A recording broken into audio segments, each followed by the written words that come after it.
Hello दोस्तों, स्वागत है आपका आपके यूट्यूब चैनल डीजे कॉमिक्स में।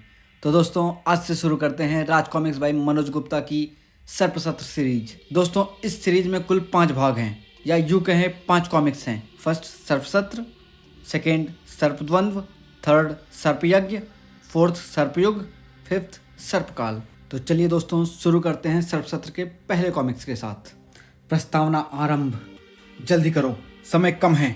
आ गए सारे नहीं, कुछ रुक गए हैं। वे आएंगे नहीं, हमें निकलना होगा। वह प्रलय थी, भूमि कांप रही थी, आकाश दहाड़ रहा था। जल्दी चलाओ, हमारे पास तट तक पहुंचने के लिए मात्र 1 घड़ी है। पहुंच जाएंगे। इस नौका को भी डुबा दो। आह, भूकंप का यह झटका भीषण था, यानी अब थोड़ी देर बाद आने वाली है। पतवारों की चाप पल भर के लिए भी मंद नहीं पड़ी और नियत समय सीमा में नौका महानगर के उस निर्जन तट पर आ लगी। भाग्य हमारे साथ है। तूफान की आशंका से तट क्षेत्र वीरान है।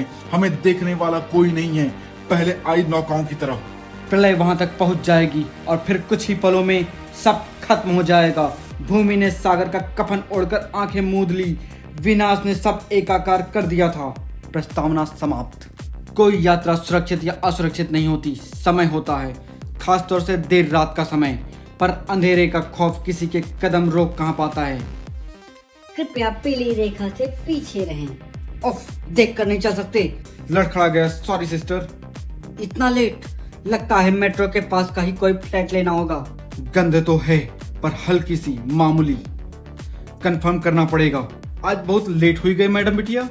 अरे दादा, आप मेरा इंतजार क्यों करते हैं? मैंने कहा है ना, सवारी मिले तो चले जाया कीजिए। अरे मैडम बिटिया, महीना भर से आपका रोज ले आ जा रहे हैं। आज तनिक देर हुई गई तो क्या हुआ? और आज ये रास्ता बंद है, घूम के जाएगा पड़ी। बंद है? क्यों? पुलिस बैरिकेड लगाई है। और अरे क्या हुआ? ऐसे झटके से क्यों रोका? मैडम बिटिया सामने। या तो एक कार है, पर रॉन्ग साइड पर ऐसे क्यों खड़ी है, जैसे किसी का इंतजार कर रही हो। ए, कौन हो तुम? या कोई कार पार्क करने की जगह नहीं है, रास्ता छोड़ो। गुंडागर्दी की तो तुम मुझे नहीं जानते कि मैं कौन हूँ।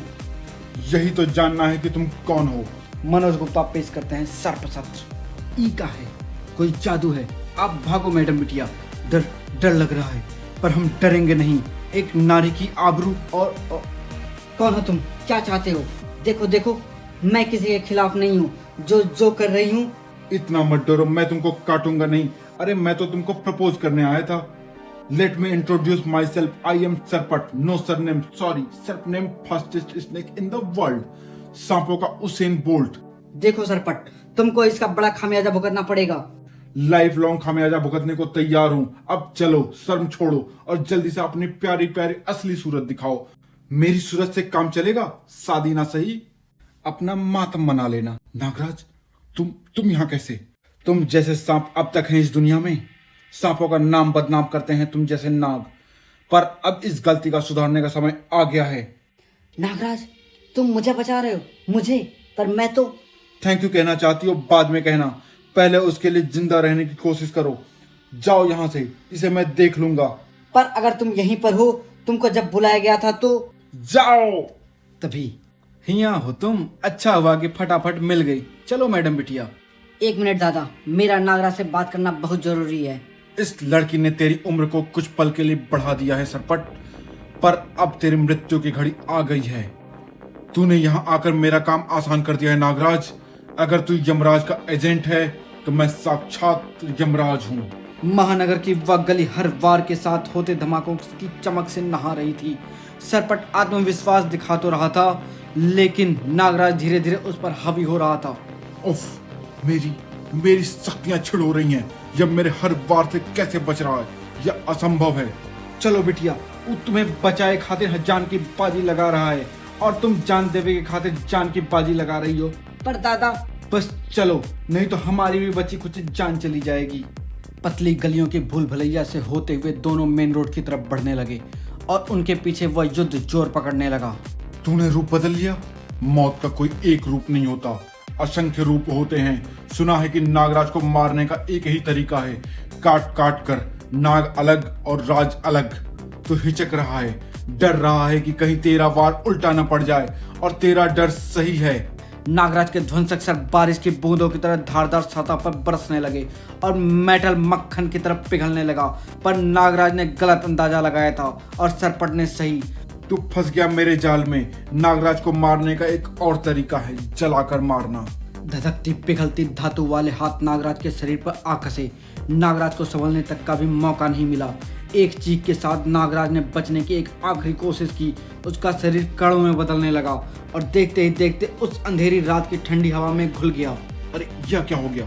नागराज से भिड़ना पड़ गया और इस चक्कर में वह लड़की हाथ से निकल गई। खैर वह पैदल थी, ज्यादा दूर नहीं जा पाई होगी। मैं अभी उसे पकड़ लूंगा। अरे अरे मेरे रिक्शे को उड़ा दिया। अरे तो का ड्राइविंग लाइसेंस कौन दे दिया है? यह तुम्हारा रिक्शा था। मैं तुम्हें इसके मरम्मत के पैसे देती हूँ, ठीक है ना? जबकि देखो गलती तुम्हारी थी। ऐसे सड़क के बीच में कोई रिक्शा खड़ा करके जाता है क्या? ना ब्लिंकर ना टेल लाइट, मुझे कैसे दिखता? बताओ मेरी क्या गलती है? अरे तनिक चुप हो जाओ बहन जी, हमें सोचने दो कि अब हम मैडम बिटिया को घर कैसे पहुंचाएंगे। इनको मैं घर छोड़ दूंगी। आप बताओ आपको क्या चाहिए? मुझे तो बस आपकी कार चाहिए मैडम, और उसके साथ यह बिटिया मैडम। उफ, इस घटना का कोई चश्मदीद नहीं था। कुछ ही देर बाद घटनास्थल पर पहुंचा सरपट भी नहीं।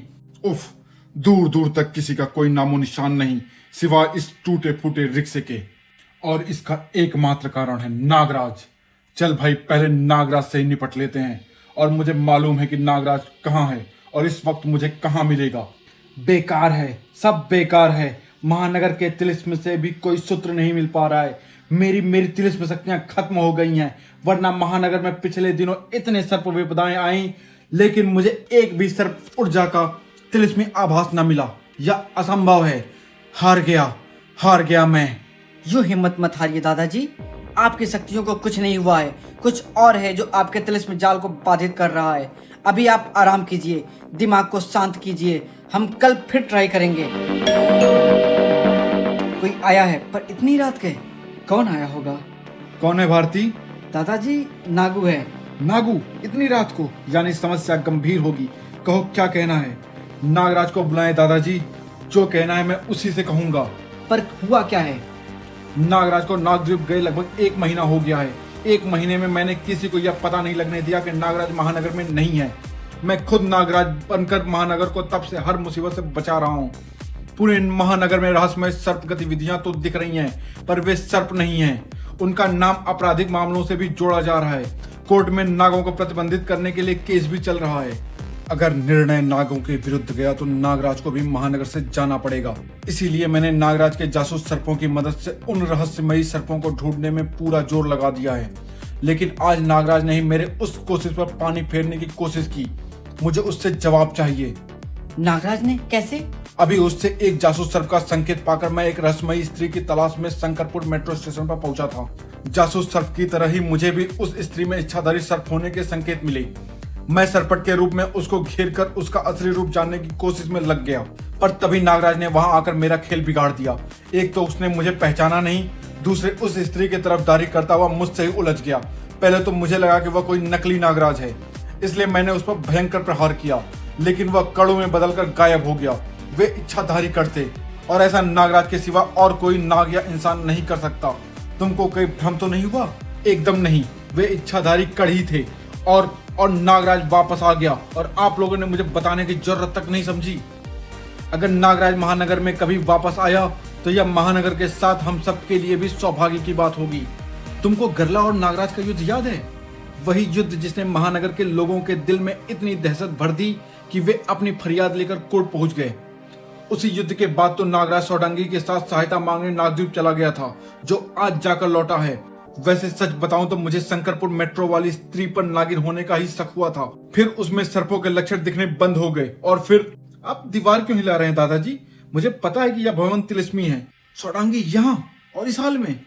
उस भयंकर युद्ध में नागराज का साथ देने के बाद से यह इसी हालत में है। दादाजी पंचक्रम प्रक्रिया से इसका इलाज कर रहे हैं, पर इसके शरीर में एक अज्ञात इन्फेक्शन फैला हुआ है जो इसको होश में नहीं आने दे रहा है। और नागराज? वह भी संक्रमित है। उसके सूक्ष्म सर्प मर रहे हैं। वह मौत की कगार पर खड़ा है, उस स्त्री को ढूंढ रहा है। क्या हुआ था उस दिन? उस दिन प्रलय आई थी। 1 महीने पहले का वह दिन अपने अंदर एक तूफान समेटे हुए था। यहाँ पर मुझे बुलाने का क्या मतलब है भारती? ऐसी क्या बात है जो तुम घर या ऑफिस में नहीं कह सकती? हम लोग तो लगभग रोज मिलते हैं। यही तो समस्या है नागराज कि हम रोज मिलते हैं। मैं यह यातना और नहीं झेल सकती। तुम महानगर से चले जाओ। यह क्या कह रही हो तुम? चला जाऊं? महानगर की रक्षा छोड़ दूं? और कहां चला जाऊं? नागद्वीप जाओ, विसर्पी के पास जाओ, उसको वह संतोष दो जो मुझे नहीं मिला। तुम नागद्वीप को संसार का मूल क्षेत्र बनाने का योजना बना रहे थे ना, उसको पूरा करो। जाओ। चला जाऊं महानगर को भूखे भेड़ियों के लिए खुला छोड़ के? लगता आज तुम्हें बताना ही पड़ेगा। तुम्हारे महानगर में आने के बाद महानगर को अरबों का नुकसान हुआ है और कई जानें भी गई हैं, सिर्फ इसलिए क्योंकि हर ऐरा गैरा विलेन तुमसे ही लड़ने के लिए यहाँ चला आता है।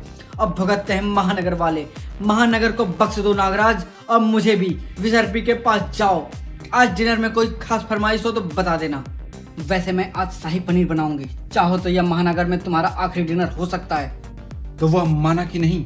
पता नहीं दादाजी, पर मैंने नागराज को खुद से दूर करने के लिए काफी गलत सही डांट दिया है। आपको पूरा भरोसा है ना कि आपकी गणना सही है?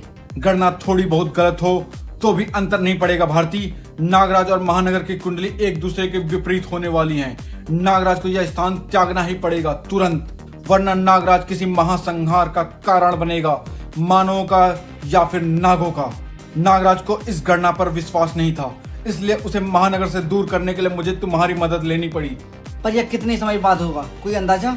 दोनों छद्मग्रह राहु केतु वक्र गति में हैं, इसलिए अनुमान लगाना मुश्किल हो रहा है।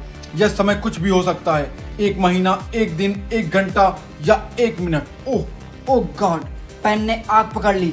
यह आग तो मामूली है भारती। भगवान से प्रार्थना करो कि नागराज में महानगर छोड़ने की सद्बुद्धि आ जाए, वरना जो दावानल उठेगा उसमें सब भस्म हो जाएगा। जो भी होगा उसकी हमको तुरंत सूचना मिल जाएगी दादाजी। मैं नागराज पर नजर रखने के लिए अपने 2 चुनिंदा रिपोर्टर्स को वहां तैनात करके आई हूँ। पिछले 1 घंटे से नागराज वहीं पर खड़ा है, किसी गहरी सोच में है। ऐसा क्या कह गई मैडम इससे? मेरा सिर घूम गया भारती की बातें सुनकर। लेकिन क्या इसकी बातों में सच्चाई है? शायद है। क्राइम किंग से लेकर नगीना, विसंदर, विशाला, मेड्यूसा, नीरनाग, नागपासा, गुरुदेव, ऐसे अनगिनत दोस्त दुश्मन का वार महानगर ने झेला है, मात्र इस कारण से कि महानगर को मैंने अपना घर बनाया है। मैं गलत भी हो सकता हूं और सही भी, पर मुझे महानगर को एक मौका तो देना ही होगा। पर क्या विसर्पी मेरा यह व्यवहार स्वीकार कर पाएगी? मैंने 1 से अधिक बार महानगर के लिए नागद्वीप को छोड़ा है। क्या विसर्पी को मेरे प्रेम पर विश्वास आएगा? वह तो भारती के मीरा के समान प्रेम से भी आशंकित रहती है। इसका एकमात्र तरीका विसर्पी को यह विश्वास दिलाना है कि मैं वापस जाने के लिए नहीं आया हूं। मुझे सिर्फ उसका विश्वास नहीं, उसका दिल भी जीतना होगा। विसर्पी का प्रेम और अडिग विश्वास अगर मुझे नहीं मिला तो नागद्वीप भी महानगर की तरफ मेरा घर कभी नहीं बन पाएगा। पर मैं उसका दिल जीतूंगा कैसे? हाँ, एक तरीका है, सच्चाई से काम लूंगा। मैं उसके सामने घुटने के बल बैठ जाऊंगा, आंखें बंद कर लूंगा और फिर कहूंगा, विसर्पी, नागराज का दिल सिर्फ तुम्हारे लिए धड़कता है। अरे नहीं, कैसी फिल्में लाइन दत्त। मैं कहूंगा, तुम्हारा सौंदर्य अप्रतिम है, प्रकृति की हर सुंदरता तुम्हारे सामने फीकी है। मैं तुमसे बहुत बहुत प्रेम करता हूँ, मेरा प्रणय निवेदन स्वीकार करो। अप्रत्याशित दृश्य था। ओ माय गॉड, अब यह मत कहना कि तूने फोटो नहीं खींची। पूरी 50, वह भी क्लोजअप में। यह तो जबरदस्त स्कैंडल है। तो नागराज इसका इंतजार कर रहा था। निवेदन, प्रणय निवेदन। लगते तो तुम एक नागमानव हो, पर तुम हो कौन मुझ अनजान से प्रणय निवेदन करने वाले? मैं नागराज हूँ। आपका सौंदर्य अप्रतिम अवश्य है, परंतु मैं आपसे प्रणय निवेदन नहीं कर रहा था, मात्र अभ्यास कर रहा था। पर आप कौन हैं? मैं बस तेरी मृत्यु यही होगी और अभी होगी। कौन है यह जो तुम्हारा पीछा कर रही है? तुम दोनों झील के अंदर कहां से आए हो? घबराओ मत, मेरे रहते ये तुमको कोई नुकसान नहीं पहुंचा सकती। ओह, वार की ऊर्जा को सोखने के लिए नागराज का शरीर पल भर के लिए इच्छाधारी कणों में बटा और तुरंत ही पुनः संगठित हो गया। पर उतनी ही देर में एक उड़ता पत्थर उस स्त्री के सिर से टकरा चुका था। उफ, चोट मामूली है, परंतु यह मेरी गलती है। मुझे पहले तुमको सुरक्षित स्थान पर पहुंचाना होगा। तुम घबराना बिल्कुल नहीं। तू अदृश्य हो क्या? इच्छाधारी तरंगों के साथ अद्भुत है तू, परंतु पर स्त्री को छूने का अपराध मत कर। छोड़ दे इसे, वरना खाक हो जाएगा। मुझे इससे दूर रखना। चिंता मत करो, ये तुम्हारी परछाई भी नहीं छू पाएगी। प्रहरी सर्पों, भस्म कर दो इसे। उफ, यह अकेली नहीं है। उफ, खतरा बड़ा लगता है। पहले मुझे इस स्त्री को उनसे दूर सुरक्षित स्थान पर पहुंचाना होगा, तभी मैं खुलकर इनका सामना कर पाऊंगा और इनके आने का स्थान और इनका मकसद जान पाऊंगा। तुम कुछ देर के लिए इस कार में आराम करो, मैं जल्दी वापस आता हूँ। तब तक मेरे सर्प तुमको सुरक्षित रखेंगे। नागराज का प्लान तो फुल प्रूफ था, लेकिन होनी का प्लान कुछ और ही था। यह चश्मा भी टूट गया। मुझसे इतने चश्मे टूटते क्यों हैं? चलो कम से कम यहाँ आकर टूटा, धुंधली ही सही कार नजर तो आ रही है।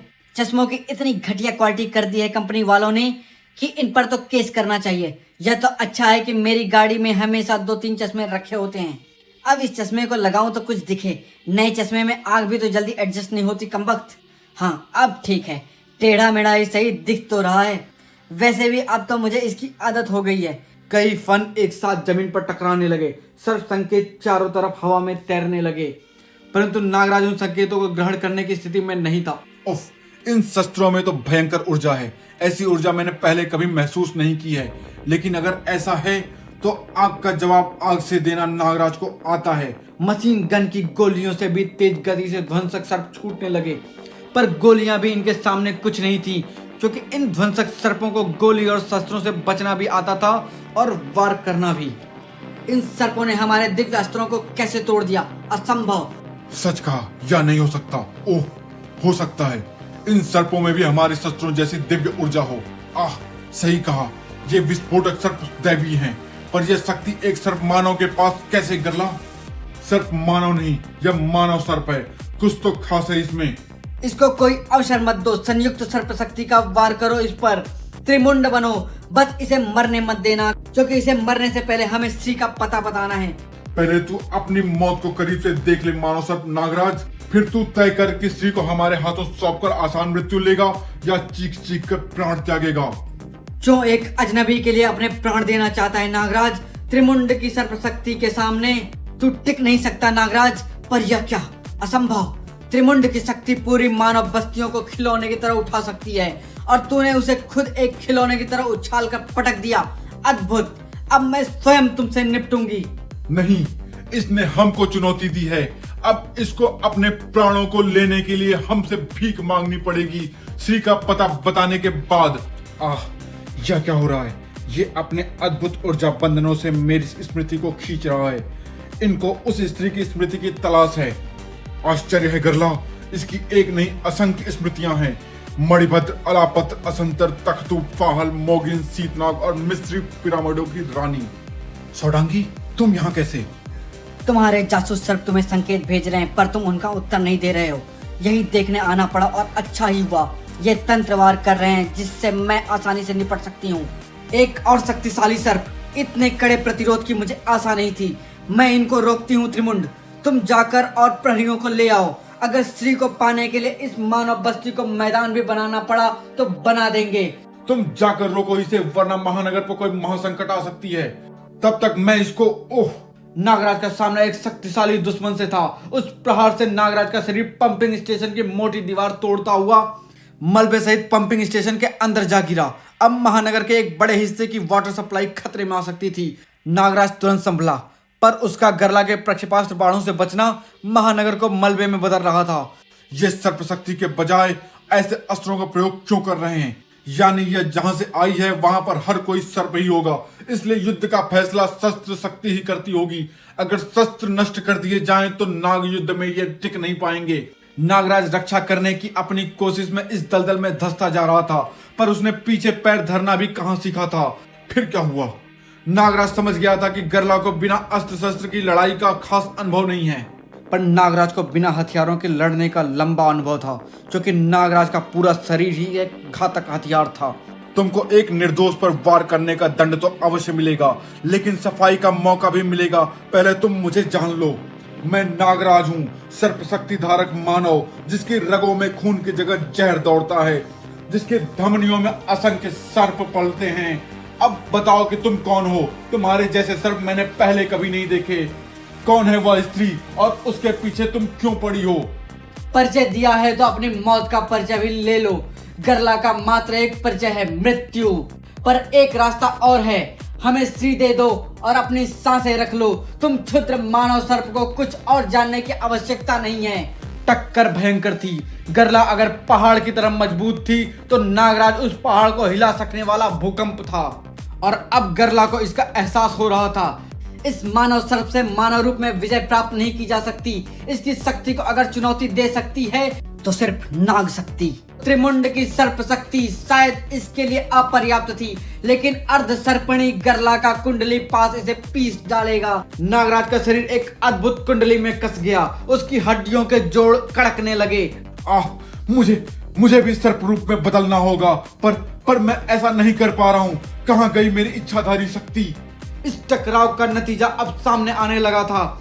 मेयर साहब, लुबना झील में टॉक्सिन बढ़ रहे हैं। हमें वाटर सप्लाई रोकनी होगी। ये नागराज भी एक मुसीबत है। नागराज नहीं सर, ये टॉक्सिन पानी के अंदर से घुल रहे हैं। यह हर सांस के साथ एक विचित्र विष छोड़ रहे हैं, पर मैं इनको यहाँ से आगे नहीं बढ़ने दूंगी। इनके फेफड़ों में ज्यादा हवा नहीं बची है। अब ओह, ये पूर्ण सर्प रूप में बदल रहे हैं। मेरी पकड़ से छूट रहे हैं और मुझे इनकी जकड़ तो हड्डियों को चूर चूर कर देने वाली है। और मैं यहाँ दर्द से चिल्ला भी नहीं सकती। सर्प रूप में बदलने के लिए ध्यान केंद्रित कर पाना तो दूर की बात है। अब यह क्या? ओ शीतनाग कुमार, सही समय पर आए हो तुम। सोडांगी नाग रूप में बदली और इस बार उसकी कांटेदार जकड़ पहले से अधिक मजबूत थी। झील के तल में जरूर ऐसा कोई रास्ता है जिससे यह भागने की कोशिश कर रहे हैं। मैं बर्फ से वह रास्ता भी बंद कर देता हूँ। त्रिमुंड के आगे जाने का रास्ता बंद हो चुके थे। अब इनके पास आत्मसमर्पण के अलावा और कोई रास्ता नहीं बचा था। आत्मसमर्पण? पर या तो युद्ध करना चाहते हैं तभी अपने दिव्य अस्त्रों को इकट्ठा कर रहे हैं, या इनका मकसद कुछ और है, जैसे सुसाइड बॉम्बिंग। शीतनाग कुमार को सही ख्याल तो आया था, पर बस थोड़ी देर से आया था। झील में त्रिमुंड का विष घुलता चला गया और इस धमाके ने पानी के साथ साथ सोडांगी और शीतनाग कुमार को भी सैकड़ों मीटर ऊपर उछाल दिया था। सोडांगी, शीतनाग, यह नहीं हो सकता। ये तो मृत हो चुके हैं नागराज। त्रिमुंड ने दिव्यास्त्रों से इन्हें उड़ा दिया है, पर तू भाग्यवान है। अभी भी श्री का पता बता दे। इतनी बड़ी बातें, तेरे इस कुंडली को खोलना लाखों सर्पों की शक्ति वाले मेरे शरीर के लिए मामूली बात है। नागराज ने अपनी पूरी सर्प शक्ति लगाई, लेकिन आवाज कहीं और से ही आई। नागराज का कंधा उतर गया था। कंधा गया, अब तेरी गर्दन की बारी है और तेरे पास बोल पाने का यह आखिरी मौका है। बता, कहाँ है श्री? मैं बताऊंगा नहीं, चाहे मर जाऊं, पर क्या तू यह जानने के लिए अपनी जान दे सकती है? यह तो मरने को उतारू हो गया है, पर आत्महत्या क्यों करना चाहता है यह? गरला का शरीर नागराज के साथ झील की गहराइयों में डूबता चला गया। नागराज का ऐसा कोई इरादा नहीं था। अरे मेरी दुम खिंच रही है। दबाव प्रचंड है। यह नागमानव ऐसा दबाव कैसे पैदा कर पा रहा है? यह दबाव मैं नहीं, इस पंपिंग स्टेशन का भीषण पंप पैदा कर रहा है। अब मैं तुमको एक मौका देता हूँ, अपने बारे में सब सच बता दो, मैं तुमको बचा लूंगा। अरे अद्भुत, यह तो नाग संकेतों से बात कर रहा है। पता नहीं यह किस पंप चीज की बात कर रहा है, पर अभी इसकी बात मानने का अभिनय करना होगा। पर होनी को कुछ और ही मंजूर था। सर, मेन सक्शन पाइप में कुछ क्लॉगिंग हो रही है। वहां टूट फूट हुई है ना, कोई मलबा टकरा होगा। सक्शन पावर 20% बढ़ा दो। सक्शन बढ़ा और गरला का शरीर मोटे पाइप में खिंचता चला गया। गरला और उसकी प्रहरी सेना की आवाज हमेशा के लिए शांत हो गई थी। फिर जब नागराज श्री को ढूंढने गया तो वहां पर कोई कार नहीं थी। श्री लापता हो गई थी और अब तक लापता है। नागराज घायल शीतनाग और सोडांगी को लेकर मेरे पास आ गया। विस्फोट का मुख्य प्रहार सोडांगी ने झेला था, उसकी हालत तुम देख ही रहे हो। और शीतनाग? वह घायल था पर ठीक था। शायद उसके रुद्राक्ष की चमत्कारी शक्ति ने उसे विष के प्रकोप से बचा ही लिया था, परंतु उसकी स्मृति को रुद्राक्ष नहीं बचा पाया। शीतनाग कुमार को इस घटना का कुछ भी याद नहीं है। इसका कारण हमारी समझ से बाहर है। समझा, इसलिए वह इतने दिनों से अजीब सा व्यवहार कर रहा था। लेकिन नागराज ने फिर क्या किया? नागराज को अगले दिन थोड़ी कमजोरी महसूस हुई तो वह समझ गया कि गरला का विष उस पर प्रभाव डाल रहा है। वह अगले ही दिन डॉक्टर करुणाकरण से मिलने स्नेक पार्क चला गया, पर वहां से लौटकर उसने जो बताया उससे हम सबके होश उड़ गए। ऐसा क्या कहा उसने? गरला का विचित्र विष नागराज के शरीर में घुसकर संक्रमण की तरफ फैल रहा था। यह संक्रमण नागराज के सूक्ष्म सर्पों को मार रहा था और नागराज की इच्छाधारी शक्ति उसके शरीर के सुरक्षा में लगने के कारण नागराज सर्प रूप में भी धारण नहीं कर पा रहा था। करुणाकरण इस विचित्र विष को समझ नहीं पा रहे थे, इसलिए अब तिल तिल कर मौत की तरफ बढ़ता जा रहा था। नागराज खुद नागराज में उस स्त्री को ढूंढता फिर रहा है, क्योंकि अब वही गरला और उसके विष की काट के बारे में बता सकती है। परंतु कुछ समय में महानगर में जो कई नए सर्पों की उपस्थिति के संकेत मिल रहे हैं, वे कौन हैं? क्या वे गरला के साथी हैं जो गुप्त रूप में स्त्री को ढूंढ रहे हैं? हो सकता है, यह भी हो सकता है कि अभी जिस स्त्री के लिए तुम किसी नागराज की आकृति से लड़े वही स्त्री हो। वह स्त्री दिखती कैसी थी? ऐसी। ये तुम्हें पक्का यकीन है? हाँ, यही थी। और यह है भारतीय न्यूज चैनल के exclusive breaking news. High court की सीनियर एडवोकेट वेडी तिरुमला लापता हैं। उनको सीसीटीवी में मेट्रो से उतरते हुए देखा गया, पर वे अपने घर नहीं पहुंची। पुलिस छानबीन में जुटी है। ये तो कौन है ये? ये वही एडवोकेट है जो नागराज को महानगर के लिए खतरा बताकर उसको महानगर से निकालने का केस लड़ रही है। मुझे भी नोटिस आया हुआ है, पर तिरुमला तुमको नहीं मिली, घर नहीं पहुंची, तो यह गई कहाँ? कैसा खराब सपना। अरे यह मेरा घर नहीं है। उस सांप का क्या? कहाँ हूं मैं? तुम तो वही कार वाली लड़की हो। हे भगवान, यानी तू भी उस सांप से मिली हुई है। घबराओ नहीं, यह मेरा घर है। मैं लाई हूँ तुमको यहाँ पर उस भयानक सांप से बचाकर। असंभव। पर कैसे एक मामूली सी लड़की तुम्हारे हाथों से बचकर जा सकती है? हमने तुम्हारी मदद के लिए इच्छाधारी शक्ति से बना नागराज भी भेजा, फिर भी तुम खाली हाथ वापस आ गए, क्यों? मैंने जब लाइव फीड बंद की तो दोनों लड़कियां बेहोश हो चुकी थी। और दोनों नहीं, सिर्फ एक। दूसरी मामूली लड़की होश में थी। ओए हेलो। उसके बाद उसने क्या किया मुझे खुद नहीं पता। एक दो करारी चोटों के बाद मुझे कुछ महसूस होना बंद हो गया। कुछ सेकंड बाद जब मुझे होश आया तो वहां पर ना कोई लड़की थी, ना कोई कार। अब एक रहस्यमय लड़की भी। पहले वह कार सर्प, अब ये लड़की। कौन कौन और शामिल है इस शिकार में? पर वह लड़की तुझे साथ क्यों नहीं ले गई? खैर, तुम पहचान लिए गए हो। तुम्हारा बाहर निकलना खतरनाक हो सकता है। अब कम से कम महीने भर अंदर तहखाने में आराम करो। खाली हाथ आएगा नहीं तो जान से जाएगा। तुम मेरे नियम भूल गया कैसे? और ऊपर अब न जाने इस फ्लोर पर वह क्या कहेगा। लगता है तुझे इस आर्टिफिशियल इच्छाधारी पावर क्रिएटर को पाने में कोई इंटरेस्ट नहीं है मिस किलर, जबकि मैंने तुझे अभी अभी इससे नागराज सेब का डेमो दिया है। तब भी तू उस स्त्री के बगैर मेरे सामने चली आई। ये मुझे चाहिए किसी भी कीमत पर, और मैं लूंगी इसे। तू कौन है ये मैं चाहे न जानूं, पर इस कैप वाली लड़की को मैं ढूंढ कर रहूंगी, क्योंकि जहां पर बचाने वाला होगा वहीं पर मेरा शिकार होगा। तो मैं तुम्हारा शिकार हूं क्योंकि तुमने मुझे बांध कर रखा है। टेक्निकली ये किडनैपिंग है, पर क्यों?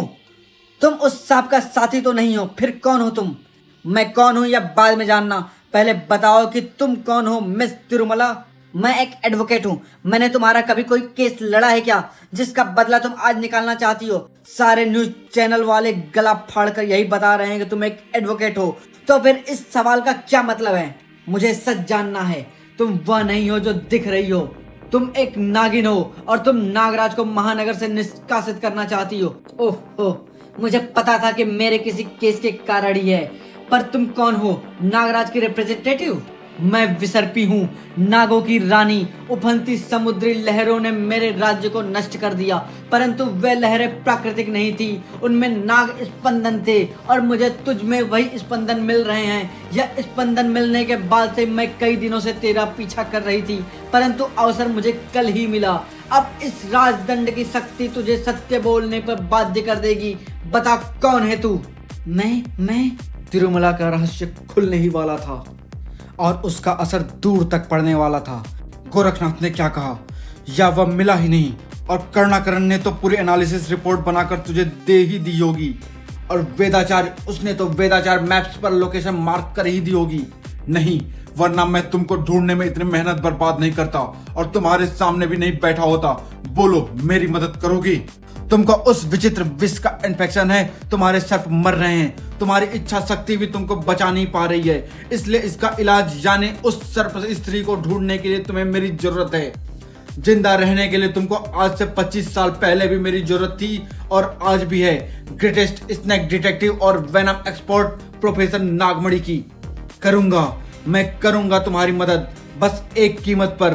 तुम मुझे फिर से पापा कहोगे तो आओ मेरे साथ। मौत आने से पहले क्यों मरना चाहते हो? गोरखनाथ ने बिगाड़ दिया है तुझे। पर है तो तू मेरा ही बच्चा ना। देख, नया सर्प, कल ही मैंने इसे अपने कलेक्शन में जोड़ा है। कौन है यह? लुबना झील में आने वाला चौथा सर्प, लेकिन इसको पता नहीं था कि मेरा सबमर्सिबल स्नेक कैचर वहां पर तैनात है। पर जब मैंने इसे स्नेक ब्रेन स्क्रैम्बलर में डाला तो इसका थॉट पैटर्न अलग होने के कारण स्क्रैम्बलर चुनिंदा सीन ही प्रोजेक्ट कर पाया। चली गई मुझे छोड़कर, असंभव। कहां चली गई? धरती पर तौसी कारण का पता लगाने मैंने गरला और उसके प्रहरियों को उसके पीछे भेजा है। अप्सरा अपने आप मुझे छोड़कर नहीं जा सकती, उसका अपहरण हुआ है। धरती से किसी ने उसके मस्तिष्क को प्रभावित किया है। यह अपहरण है। मैं धरती के क्षुद्र प्राणियों को मिटा दूंगा। रोको तौसी को, वह धरती के स्नायु स्तंभ केंद्र की तरफ जा रहा है। अब धरती थर थर कांपेगी। तबाही का मंजर देखने को तैयार हो जाओ अपराधी मानवों। यह है धरती का मुख्य स्नायु आधार स्तंभ। इस पर प्रहार करते ही पूरी पृथ्वी ऐसे कांपेगी कि समुद्र के स्थान पर पर्वत बन जाएंगे। तौसी का वह भीषण प्रहार आगे तो बढ़ा, परंतु उस व्यवधान के कारण मुख्य स्नायु स्तंभ से चूक गया। नहीं सम्राट तौसी, तूने मुझे रोकने की धृष्टता कैसे की कालूजिन? न जाने मेरा वार कहां लग गया और न जाने अब धरती के किस छोटे से भाग में कहर बरसेगा। क्षमा सम्राट, परंतु अगर यह वार सही जगह पर लग जाता तो धरती पर मौजूद हमारी साम्राज्य भी खतरे में पड़ जाती। तुमको गरला की प्रतीक्षा करनी ही होगी तौसी। हमें सबसे पहले अप्सरा के यहाँ से जाने का कारण जानना होगा। ऐसा भला क्या कारण हो सकता है? कारण तो पता नहीं, परंतु देवी को अंतिम बार इसके साथ देखा गया था। प्रणय निवेदन करता एक तुच्छ धरती नागमानव। असंभव, असंभव। अप्सरा के हृदय में सिर्फ तौसी है, पर यह है कौन? सूचना के अनुसार धरती के संचार माध्यम इसको नागराज कह रहे थे। अब कल यही संचार माध्यम इसकी शोक सभा का प्रसारण करेंगे। नहीं तौसी, सच्चाई जाने बगैर तुम यहाँ से हिलोगे भी नहीं। जैसा आप कहें नाग बाबा, परंतु मैं अधिक प्रतीक्षा नहीं कर सकता। मेरे हाथ नागराज को मसलने के लिए मचल रहे हैं। बस यहीं पर मेमोरी फीड इंटरप्ट हो गई। अब मैं अंदाजा तो लगा सकता हूँ कि वह सर्प स्त्री कहां से आई है, लेकिन इस समय वह कहां है यह जानने में मुझे कोई मदद नहीं मिली। मैंने पूरा पेड़ दिखा दिया और तुम अभी भी एक काम ढूंढ रहे हो। वह स्त्री जहां से आई है वहीं जवाब ढूंढने जाओ, नहीं तो अपनी बची खुची सांसें भी उस सर्प स्त्री को महानगर में ढूंढने में खर्च कर दोगे। अगर तुम समझ ही गए हो कि किस स्थान से आई है तो वहां पहुंचने का रास्ता भी तलाश कर सकते हो, और एक बार वहां पहुंच गए तो इस तौसी से तुमको तुम्हारे सारे जवाब मिल जाएंगे। चुनाव तुमको करना है। उस स्त्री का तलाश में इधर उधर घूमना व्यर्थ है, यह सही है। पर अगर मैं पाताल जाऊंगा तो सिर्फ इस तौसी को रोकने जाऊंगा। अगर यह तौसी पृथ्वी पर आ गया तो इसका एक गलतफहमी की वजह से महाविनाश फैलेगा और हर मरने वाले की मौत मेरे सिर पर होगा। नागराज धूमकेतु की तरह धरती का सीना चीरता हुआ पाताल तक पहुंचेगा और फिर या तो तौसी के पैर रुकेंगे या उसके पैर नहीं रहेंगे। मुझे धरती पर जाना है, अब मैं नहीं रुक सकता। रुका तो अपनी अप्सरा के वियोग में प्राण त्याग दूंगा। इससे तो अच्छा होगा कि मैं धरती वासियों को ही मार दूं जिनके कारण यह अनहोनी हुई है। अप्सरा तू क्यों गई? इसका जवाब लेने तौसी धरती पर ज्वालामुखी के लावे की तरह उठकर आ रहा है। फिर या तो तू मुझे मिलेगी या धरती वासियों को मिलेगी एक भयानक मौत। एक महाटकराव की नींव तैयार हो गई है, लेकिन क्या मौत की तरफ बढ़ता नागराज पाताल लोक तक पहुंच पाएगा या फिर तौसी धरती पर आकर विनाश फैला देगा? इन फुफकारते सवालों का जवाब लेकर आ रहा है सर्प सत्र का द्वितीय चरण, सर्प द्वंद्व। तो धन्यवाद दोस्तों, मिलते हैं सर्प सत्र सीरीज के दूसरे पार्ट सर्प द्वंद्व में। धन्यवाद।